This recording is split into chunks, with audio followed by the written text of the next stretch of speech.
Ich bin nach England gereist, um von Fraser Christian zu lernen, wie man an der Küste Nahrung findet.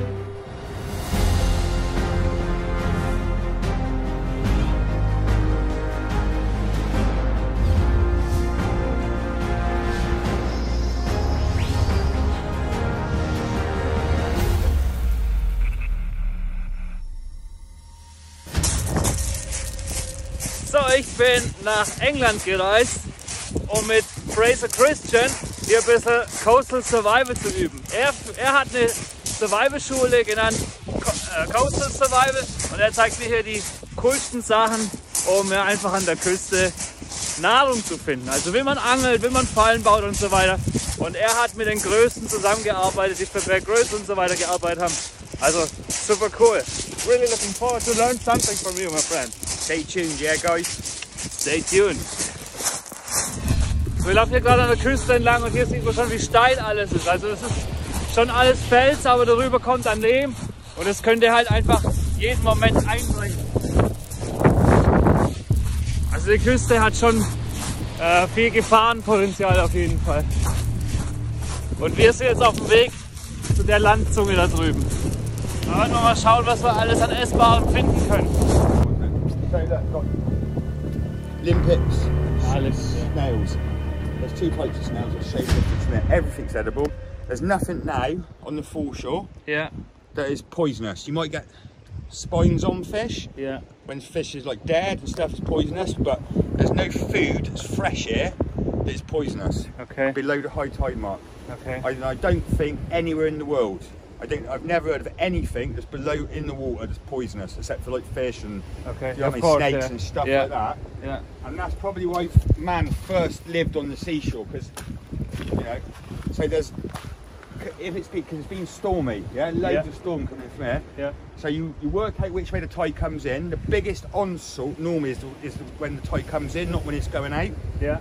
So the most desiccation in a storm is from the direction of the tide. So there won't be many shells on this side of the rocks.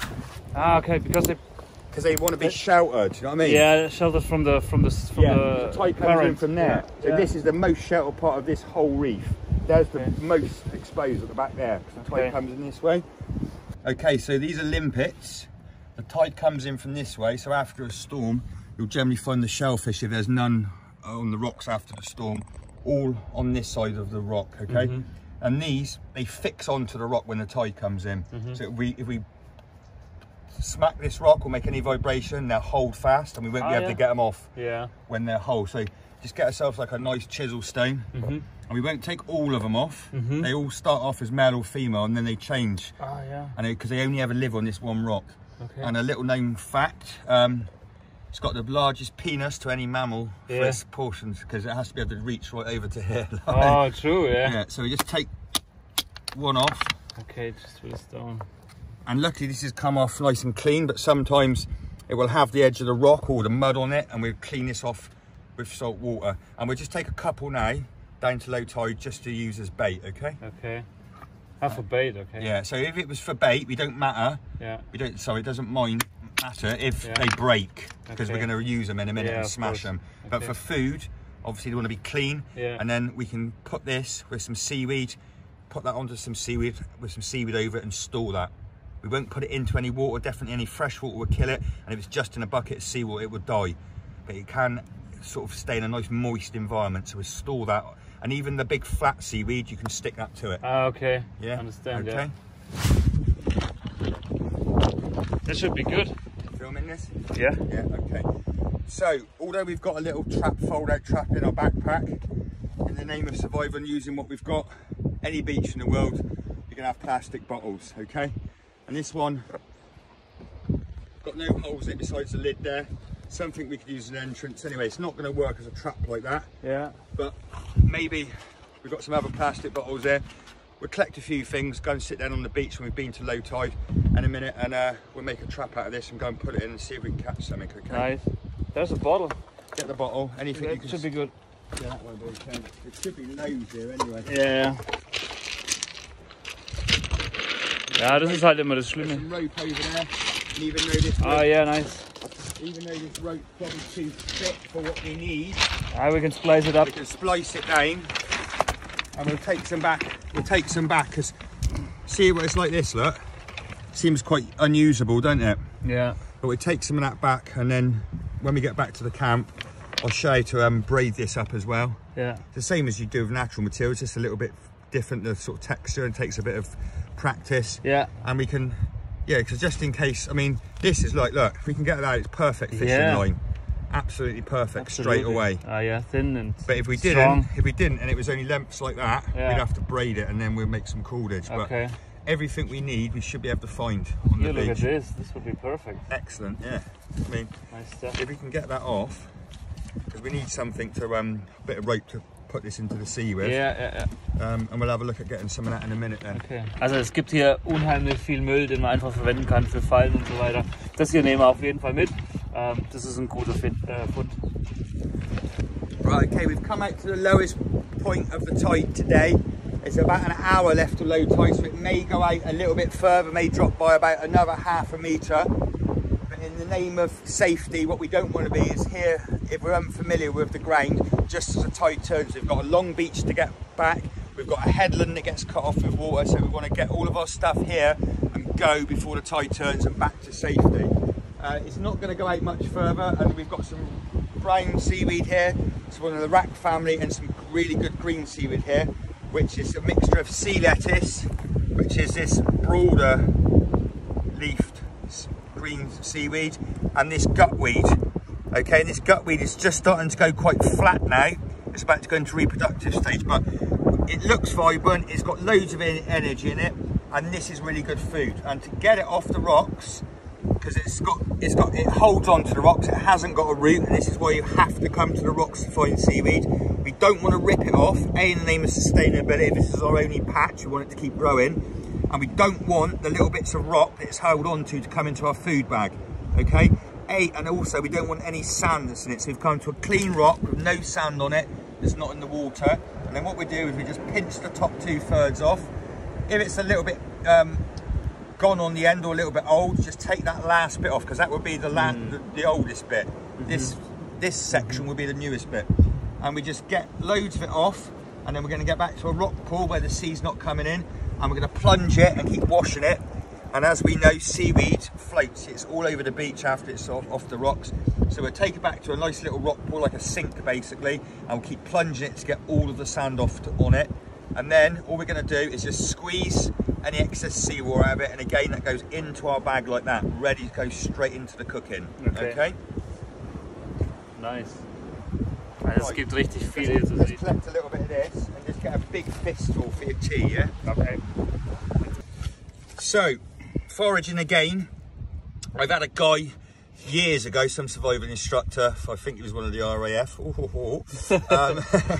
who said to me, oh, winkles. Yeah. They're inefficient survival food, takes so much energy to eat them and gather them. That's what they say. But he hasn't been here, look. And this is what I was saying to you earlier. We're not going to just go around looking for the odd winkle here, the odd winkle there. We come to a point of the reef where they're going to be washed up, and look, how is that high energy? I don't even have to move, and I've got a whole fistful, okay? When we cook them, they're easy to get out. We'll get a pin or a thorn or a little stick, and we'll get them out, and that's a great meal. Personally, these little snails or winkles are one of my favourite food. Yeah? Yeah, we haven't got any mussels here because we haven't got the tide, the Atlantic tide, not many bivalves. This is a really good food, and for a small food, again, they're easy to collect. Yeah, would be inefficient if we had to go all over the world for them, but look, here they are. Yeah. It's all about knowing where loads of it. Stuff's going to go during after a storm, where it's going to be before a storm. And we just get the biggest ones of these. Yeah. And again, they're there. You can see that they're happily living out of water. They got like a little, and the most important thing with shellfish, it shows a positive sign of life. It's got the most complex protein, breaks down. So that's why it becomes very poisonous, because it breaks down very quickly. But that's why we eat it. It's the best protein for us because it breaks down and we can absorb it as quickly. Oh, so it's like, you know, do you see how that works? Yeah. So look, obviously if it's a lobster, it's moving its claws, you know, it's a fish thing. But something like this, all we need to do is just touch that little foot. It's got a plate that seals it off from the sea, and we just touch that and flick it, and that will move in. And when we get back, all we need to do now, as I was saying earlier, is we just transport our shellfish in our seaweed, and it's in that lovely moist environment. It's got the salt around it, and it stays fresh. When we get back to the camp, if it was hours away, we just flick all of them to check they're all still alive before we cook them. Okay. All right, most important. So we'll get a big handful of these anyway. Yeah.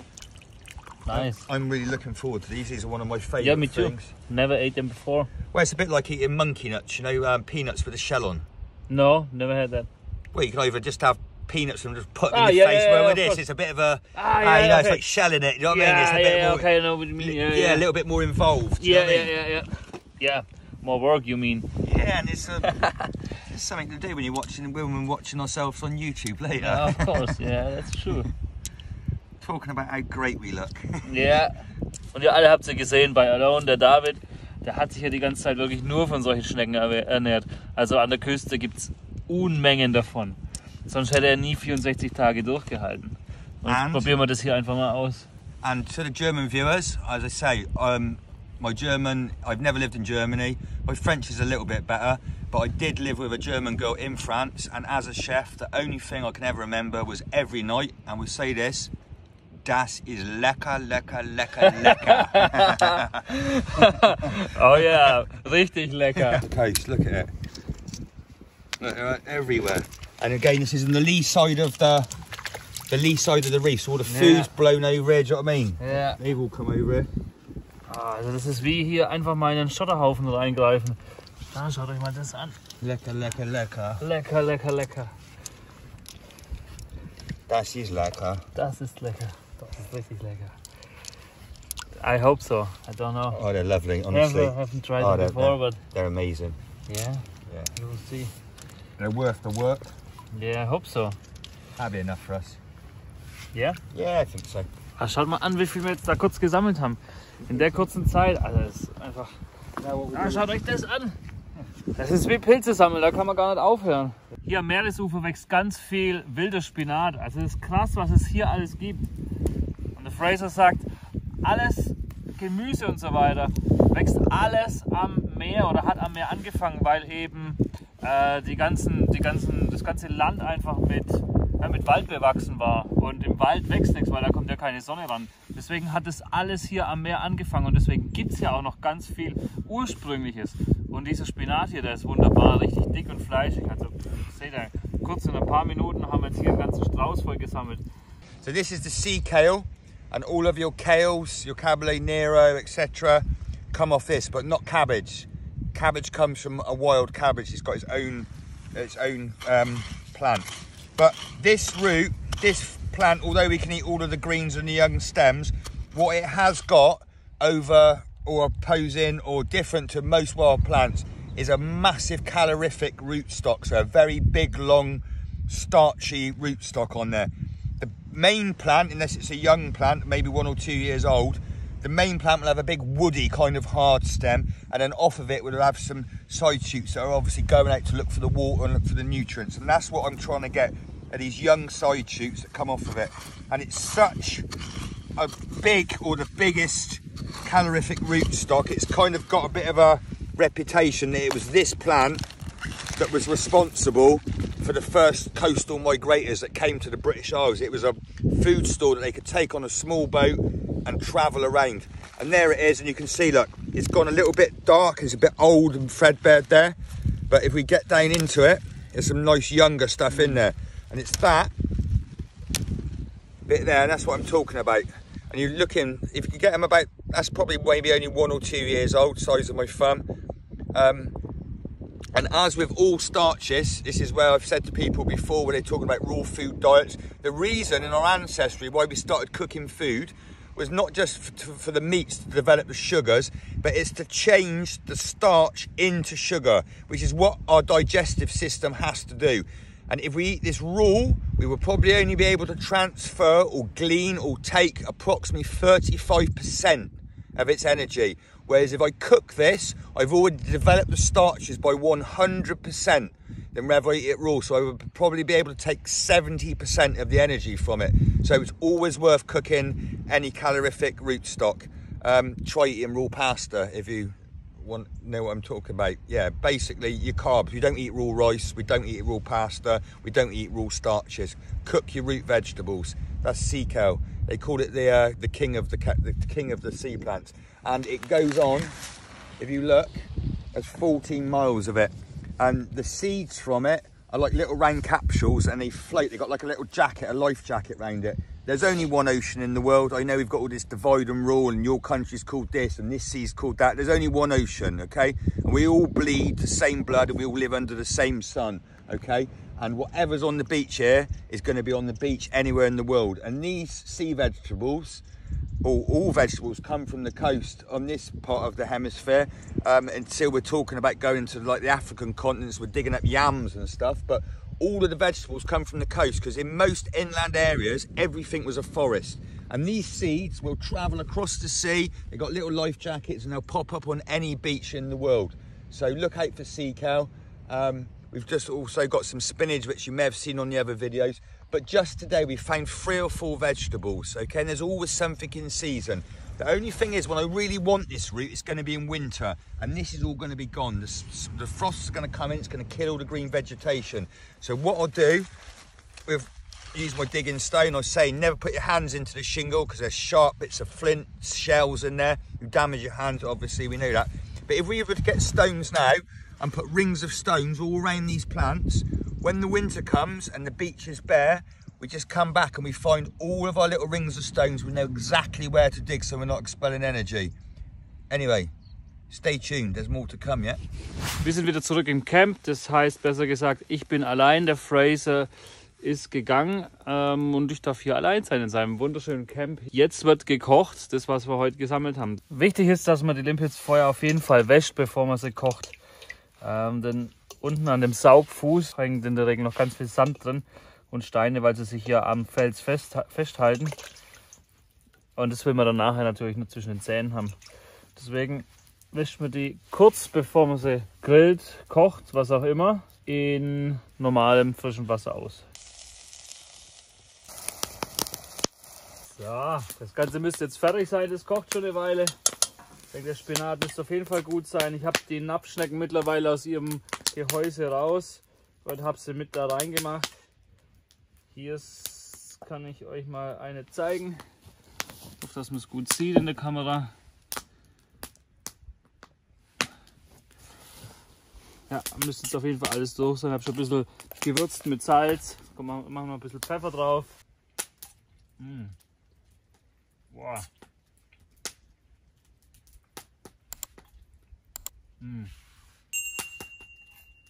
Oh, der Spinat ist richtig gut. Und hier noch das kleine Ding hier. Das war die Rettichwurzel. Boah, shit. Boah, die ist der Hammer. Die Rettichwurzel ist der Hammer. Da muss ich morgen, aber wenn man morgen noch mal ins Meer kommt, dann muss ich auf jeden Fall mehr davon ausgraben. Das ist ja geil. Boah. Krass. Also am Meer geht richtig was ab, Leute. Schauen wir mal, ob ich irgendwo noch so ein Limpet finde. Okay, hier ist die Napfschnecke. Zäh. Ja, auch lecker auf jeden Fall, aber jetzt im Geschmack jetzt nicht so krass. Aber kann man definitiv essen. Ich meine, die Nudeln machen das Ganze jetzt natürlich noch besser, aber einfach nur die Rettichwurzel, den Spinat und Limpets. Ist auf jeden Fall auch eine geile Mahlzeit. Ja, Salz hat man mehr ja sowieso. Super gut. Also lasse ich es mir jetzt auf jeden Fall noch gut gehen.